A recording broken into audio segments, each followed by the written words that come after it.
Rungtynės plius minus kaip ir aptarėm, netrukus keliausime tada į mūsų rėmėją Krekenavos, kai norisi mėsos specialią rubriką.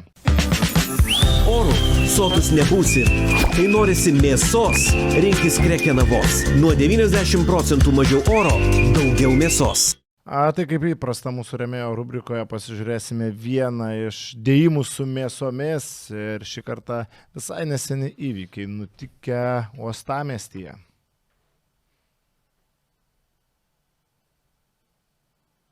Bum, kaip sakyt, Karlis Šilinis. O mes sakė minkštas, prašau. Jeigu prašau. Reikia, yra dėjimukas. Aišku, čia labai easy, žinai, laisvas prieš krepšį. Norėtųsi, aišku, daugiau tokių epizodų iš šio, ypač tokio piktumo, griežtumo puolime ir gynyboje.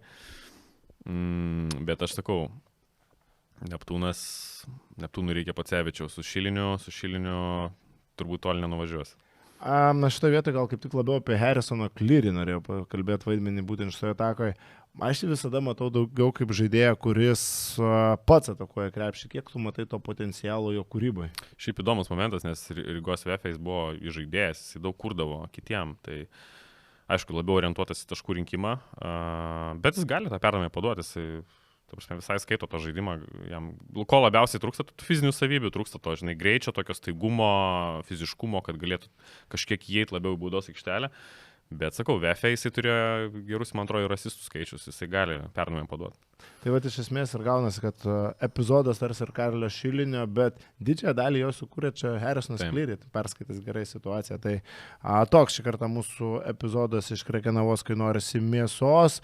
Visus gražiausius LKL dėjimus momentus galite surasti specialiame YouTube rinkinyje, kur atrenkami gražiausi momentai iš visų LKL rungtynių ir ten kas savaitę vis po 1-2 atsiranda, galite surasti ir archyvus iš kelių metų senumo, prisiminti, kas dėjosi LKL arenose tuomet.